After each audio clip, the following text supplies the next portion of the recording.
let's talk about negotiating. Now, first off, I'm no expert in negotiating or tactics. There are people who are better than me at this, and there's a lot of cultural standards and norms that may apply. So I'm going to tell you what has worked for me and also what I have seen work for others.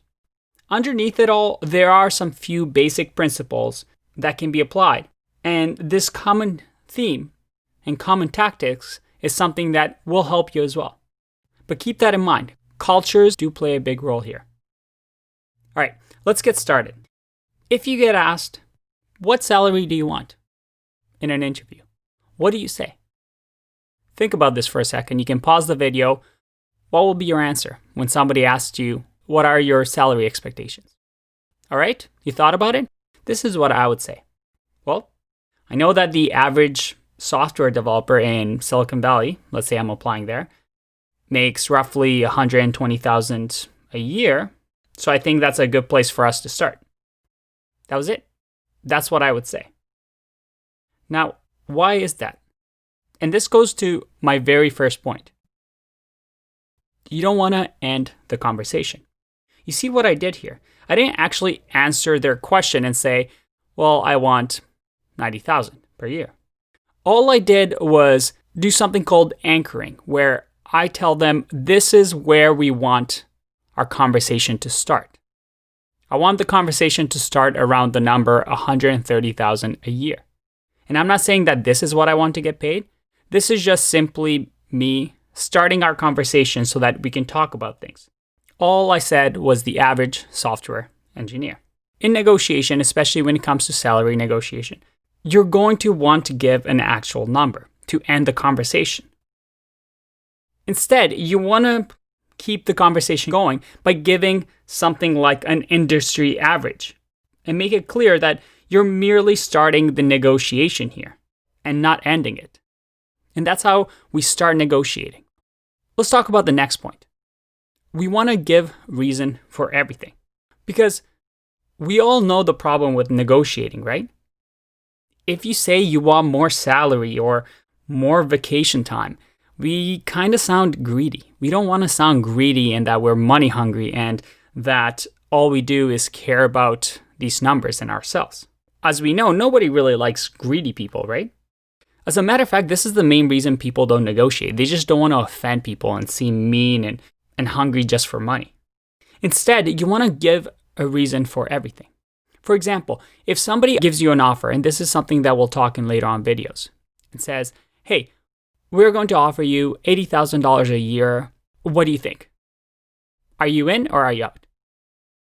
Instead of saying, well, no, I need more time, maybe you could say something along the lines of, well, thank you very much for this offer. It's very generous and I'm very excited potentially working with your company. However, this is a big family decision and I'm looking to work at a company for many years. So I would like to discuss this with my wife or my partner and have some time to make sure that this is something we are both comfortable with. And you see what I did here? I just asked for more time or to not give an answer right away, perhaps over the phone, and instead speak to my partner. And all I did was give reason why I'm doing things. I'm not being selfish. I don't want more time just strictly for myself. This is something that I'm doing because I have somebody else that is involved in the decision. And by giving a reason like that, as an interviewer, that makes sense, right? I mean, the interviewer would be doing the same in your shoes.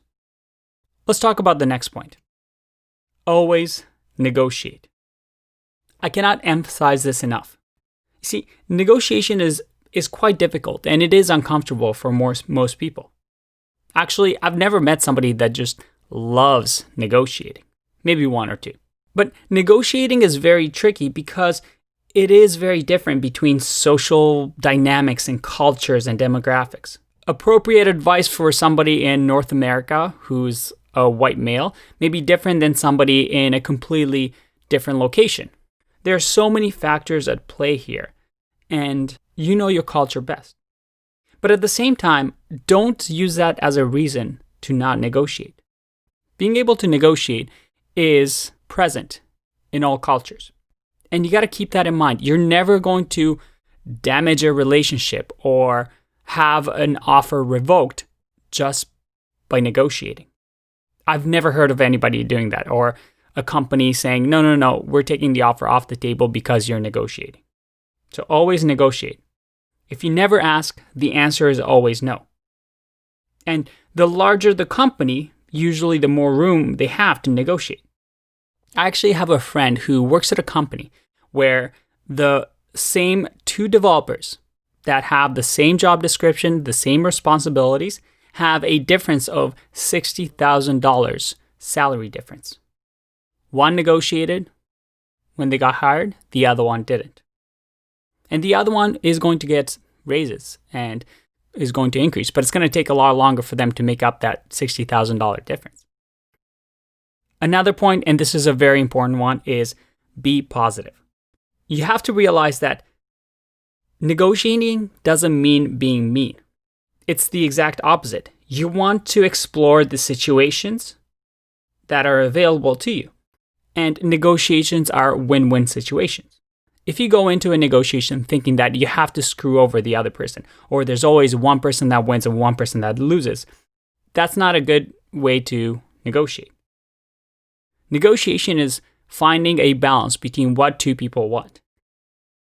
And then finally, when negotiating, you have to have stakes. What does that mean? No, that doesn't mean delicious meat. Stakes means you have to have something on the line. If there's no risk and you knew for sure that the other side would sign a contract or accept the salary, then what incentive do they have to offer you more? If they know that you're desperate and this is the only job that you can get, well, there's zero chance of you negotiating with them. Your alternatives is what stakes are. By showing companies that you have other options. Maybe you have multiple offers or another company that wants to hire you. You allow the person across the table who's negotiating with you to know that you're willing to walk away from the table without a deal. And that gives you a lot of power. So the best thing to allow you to negotiate is to have other options. You see, recruiters are always willing to negotiate if they want you, especially when they have a chance to lose you. Nothing makes a recruiter more angry or nervous than losing to a competitor company. And that's why you'll see people that have job offers from a big company like Amazon or Google that are able to get hired really easily at other companies like Microsoft, because those companies are competing with each other for some of the top developers or engineers. And if one wants a candidate, it means it's good enough for the other. And before I finish this video, I want to give another example of something that happened to me. I once got contacted by a book publisher, and they wanted me to co-author a book. And initially, they offered to pay a certain amount upfront before the book got published, and then I would get a percentage of the royalties. Instead of just accepting the offer, I messaged back and said that I'm very thankful for the opportunity and it sounds fantastic. However, based on the scope, time, and research that will take to write this book, I would like to discuss a higher upfront payment. I was very positive. I also told them that my time is valuable, so I showed them stakes that this is something that if I do it, it will take away from my other projects. I negotiated by telling them that I would like to ask for more. I gave a reason to the fact of why it deserves more upfront payment. And I kept the conversation going. And because of that, they came back with a higher upfront payment just by sending one email. But now let's talk about more detailed things, such as handling offers and getting raises. Using these techniques that we discussed, we're going to go into the next couple of videos and see how we can apply this to real life situations. I'll see you in that one. Bye-bye.